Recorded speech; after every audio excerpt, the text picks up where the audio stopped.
Capítulo 5. Seduções perigosas.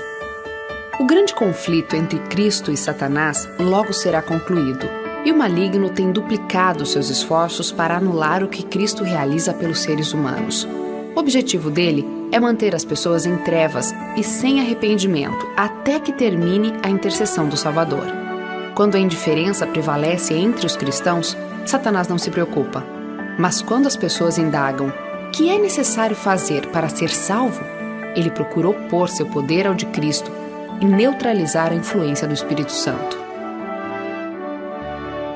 Em certa ocasião, quando os anjos de Deus foram se apresentar diante do Senhor, Satanás foi também entre eles, não para se curvar perante o Rei Eterno, mas para apresentar seus planos maldosos contra os justos.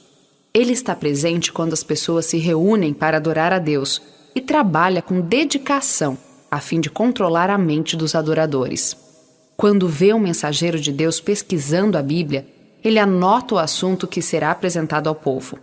Então, utiliza seu engano e astúcia para que a mensagem não atinja aqueles que ele está enganando nesse exato ponto. Aquele que mais necessita da advertência estará envolvido em alguma operação comercial ou será de algum modo impedido de ouvir a palavra.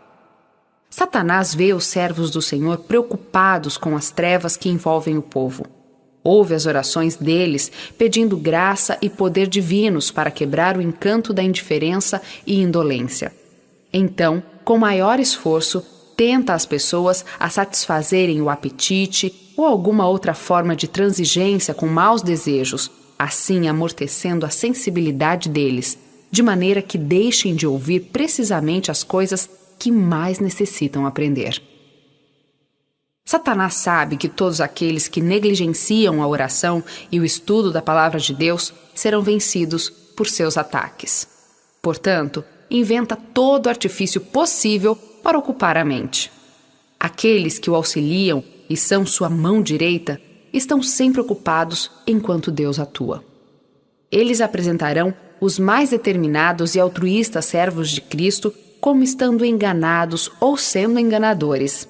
É tarefa de Satanás representar falsamente as intenções de todas as atitudes nobres, difundir insinuações e despertar suspeitas na mente dos inexperientes. Entretanto, é possível ver facilmente o exemplo de quem seguem e a obra de quem fazem. Vocês os reconhecerão por seus frutos. A verdade transforma. O grande enganador tem muitos falsos ensinos preparados e adaptados ao gosto daqueles que ele deseja arruinar. É seu plano levar para a igreja pessoas não sinceras, não convertidas, que estimularão a dúvida e a incredulidade. Muitos que não têm verdadeira fé em Deus concordam com alguns princípios da verdade e aparentam ser cristãos, e assim estão aptos para introduzir seus erros como doutrinas bíblicas. Satanás sabe que a verdade, recebida por amor, santifica a vida. Portanto, procura substituí-la por falsas teorias e fábulas, ou por outro evangelho.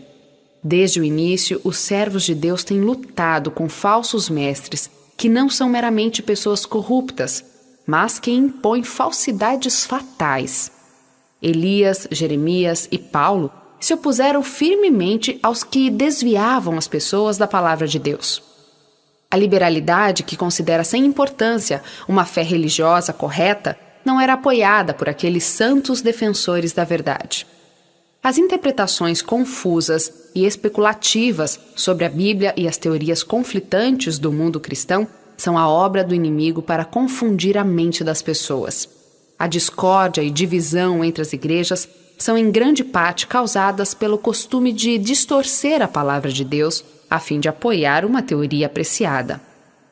Com o objetivo de sustentar doutrinas equivocadas, alguns utilizam textos bíblicos isolados do contexto, citando talvez a metade de um versículo como prova de seu ponto de vista, quando a parte restante mostraria ser exatamente contrário ao sentido.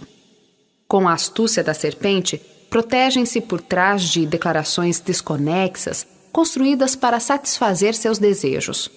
Outros se apegam a figuras e símbolos, interpretam-nos como acham melhor, desconsiderando o ensino da Bíblia como seu próprio intérprete e então apresentam suas invenções como ensino de Deus. A Bíblia inteira é um guia. Sempre que o estudo da Palavra de Deus é iniciado sem atitude de oração e desejo de aprender, o verdadeiro sentido dos textos mais claros será distorcido. A Bíblia inteira deve ser apresentada às pessoas tal como é. Deus deu aos seres humanos a segura palavra da profecia. Os anjos e o próprio Cristo vieram para mostrar a Daniel e a João o que em breve há de acontecer. Os importantes assuntos que dizem respeito à nossa salvação não foram revelados para tornar perplexo e confundir o honesto pesquisador da verdade. A palavra de Deus é clara a todos os que a estudam com oração. Pretendendo liberalidade, as pessoas se tornam cegas às ciladas do inimigo. Ele é bem-sucedido em substituir a Bíblia por especulações humanas. A lei de Deus é posta de lado, e as igrejas se acham escravizadas pelo pecado, embora declarem estar livres. Deus permitiu que grande luz fosse derramada sobre o mundo através das descobertas científicas. Porém, mesmo as maiores mentes, se não forem guiadas pela palavra de Deus, ficarão desorientadas em suas tentativas de investigar as relações entre a ciência e a religião. O conhecimento humano é parcial e imperfeito, portanto, muitos são incapazes de harmonizar seus pontos de vista científicos com a Bíblia. Muitos aceitam meras teorias como fatos científicos, imaginando que a palavra de Deus deva ser provada pela falsamente chamada ciência. Por não poderem explicar o Criador e suas ações através das leis naturais, a história bíblica é considerada indigna de confiança. Aqueles que duvidam do Antigo e do Novo Testamentos muitas vezes vão além, duvidando da existência de Deus. Tendo perdido sua âncora, são deixados a chocar-se contra as rochas da descrença. É obra-prima dos enganos de Satanás manter as pessoas em especulações a respeito daquilo que Deus não revelou. Lúcifer se sentiu insatisfeito, porque nem todos os segredos de Deus lhe foram revelados, e desprezou completamente aquilo que havia sido concedido. Agora procura impregnar a mente das pessoas com a mesma atitude, levando-as também a desconsiderar os claros mandamentos de Deus. A verdade é rejeitada porque envolve sacrifício. Quanto menos espirituais e altruístas forem as doutrinas apresentadas, mais facilmente serão aceitas. Satanás está pronto a atender o desejo do coração e apresenta seus enganos em lugar da verdade. Foi assim que o papado dominou a mente das pessoas durante a Idade Média. E ao rejeitarem a verdade, visto que ela implica em sacrifício, os evangélicos estão seguindo o mesmo caminho. Todos aqueles que procuram conveniências e estratégias para não se acharem em desacordo com o mundo, aceitarão heresias destruidoras, como se fossem verdade. Quem olha com horror para um engano, receberá facilmente outro. Erros perigosos. Entre as criações mais bem-sucedidas do grande enganador, encontram-se os ensinos ilusórios e mentirosos do espiritualismo. Ao rejeitarem a verdade, as pessoas caem nas armadilhas do engano. Outro erro é a doutrina que nega a divindade de Cristo, afirmando que ele não existia antes de sua vinda ao mundo. Essa teoria contradiz as declarações de nosso Salvador a respeito de seu relacionamento com o Pai e sua existência antes da criação do universo. Destrói a fé na Bíblia como revelação de Deus. Se as pessoas rejeitam os ensinos bíblicos sobre a divindade de Cristo, é inútil argumentar com elas, pois nenhum argumento, ainda que conclusivo, poderia convencê-las. Ninguém que alimente esse erro pode ter uma compreensão correta do caráter ou missão de Cristo, nem do plano de Deus para a salvação do ser humano. Ainda outro erro é a crença de que Satanás não é um ser pessoal, mas que esse nome é utilizado nas Escrituras meramente para representar os maus pensamentos e desejos humanos. O ensino de que o segundo advento de Cristo é a sua vinda a cada indivíduo por ocasião da morte é uma cilada para desviar a mente das pessoas de sua vinda pessoal nas nuvens do céu. Satanás tem estado a dizer: ali está ele, dentro da casa, e muitos se perdem por aceitarem esse engano. Alguns cientistas ensinam que a oração não pode, na verdade, ser atendida. Isso seria violação da lei, um milagre, e milagres não existem. O universo, dizem eles, é governado por leis fixas, e o próprio Deus nada faz que contrarie essas leis. Assim representam Deus como sendo governado por suas próprias leis, como se as leis divinas pudessem excluir a liberdade divina. Porventura Cristo e os apóstolos não realizaram milagres? O mesmo Salvador está hoje tão disposto a ouvir a oração feita com fé como quando andava visivelmente entre os seres humanos. O natural está unido ao sobrenatural. É parte do plano de Deus conceder-nos, em resposta à oração feita com fé, aquilo que Ele não concederia se não pedíssemos assim. Ceticismo em relação à Bíblia. Doutrinas errôneas removem os fundamentos fixados pela palavra de Deus. Poucos são os que se contentam em rejeitar apenas uma verdade. A maioria continua a abandonar, um após outro, os princípios da verdade, até que perdem a fé. Os erros da teologia popular têm levado muitas pessoas ao ceticismo. Para elas, é impossível aceitar doutrinas que ofendem seu senso de justiça, misericórdia e bondade. Sendo que esses erros são apresentados como ensinos da Bíblia, essas pessoas se recusam a recebê-la como a palavra de Deus.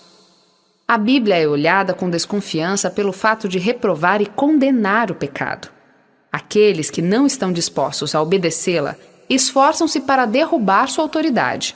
Não poucos se declaram sem fé, a fim de justificar a negligência ao dever. Outros, tão apegados à comodidade que não realizam qualquer coisa que exija esforço ou sacrifício, tentam conquistar fama de sabedoria superior ao criticarem a Bíblia. Muitos pensam ser virtude manifestar descrença e ceticismo. Mas, aparentando sinceridade, existe autossuficiência e orgulho. Muitos têm prazer em encontrar na Bíblia alguma coisa que confunda a mente dos outros. Alguns, inicialmente, têm essa atitude por simples amor à controvérsia. Tendo, porém, expressado abertamente a descrença, unem-se com aqueles que rejeitam a Deus. Evidência suficiente. Deus deu em sua palavra evidência suficiente de que ela possui origem divina. Porém, a mente finita não é capaz de compreender completamente os propósitos do ser infinito. Quão insondáveis são os seus juízos e inescrutáveis os seus caminhos.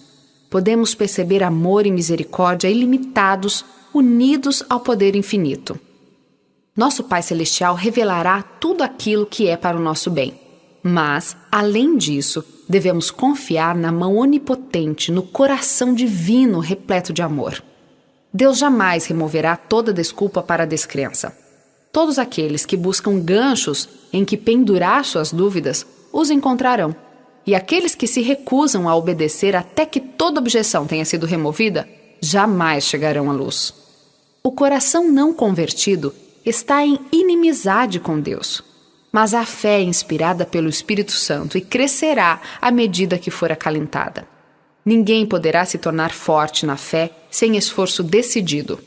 Se as pessoas permitirem a si mesmas contestar, verão que suas dúvidas constantemente se tornam maiores. Mas aqueles que duvidam e não confiam na certeza de sua graça, desonram a Cristo. São árvores infrutíferas que excluem a luz do sol de outras plantas, fazendo-as atrofiar-se e morrer na fria sombra. A atitude dessas pessoas será uma constante testemunha contra elas mesmas. Há apenas um caminho a seguir, para todos aqueles que desejam sinceramente livrar-se das dúvidas. Em vez de questionar aquilo que não compreendem, vivam de acordo com a luz que já brilha sobre eles e receberão maior luz. Satanás pode apresentar uma imitação tão parecida com a verdade que seja capaz de enganar aqueles que estão dispostos a ser enganados, que desejam se livrar do sacrifício exigido pela verdade. Porém, é impossível a ele reter em seu poder uma só pessoa que sinceramente deseje conhecer a verdade, custe o que custar. Cristo é a verdade, a verdadeira luz que ilumina todos os homens. Se alguém quiser fazer a vontade dele, conhecerá a respeito da doutrina. O Senhor permite que seu povo seja submetido ao ardente teste da tentação, não porque ele tenha prazer em sua angústia, mas porque isso é indispensável para a vitória final de seu povo. Se Deus o livrasse da tentação, ele não seria coerente com sua própria glória, pois o objetivo do teste é preparar seu povo para resistir à sedução do mal. Nem perdidos nem demônios podem excluir a presença de Deus de seu povo, se este confessar e abandonar seus pecados e reivindicar as promessas divinas.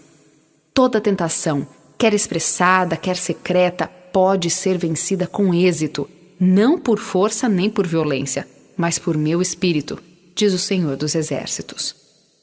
Quem há de maltratá-los se vocês forem zelosos na prática do bem? Satanás sabe que a pessoa mais frágil que permanece em Cristo é mais do que suficiente para competir com as hostes das trevas. Portanto, procura retirar de suas poderosas fortificações os soldados de Cristo, enquanto fica em espreita, pronto para destruir todos aqueles que se arriscam a penetrar em seu terreno. Somente através da confiança em Deus e da obediência a todos os seus mandamentos poderemos estar seguros. Ninguém está livre de perigo por um dia ou uma hora, sem oração. Devemos suplicar ao Senhor por sabedoria para compreender sua palavra. Satanás é hábil em citar a Bíblia, dando sua própria interpretação aos textos que deseja utilizar para nos fazer tropeçar. Devemos estudar com coração humilde, para estar constantemente protegidos das ciladas de Satanás. Precisamos orar continuamente. Não nos deixes cair em tentação.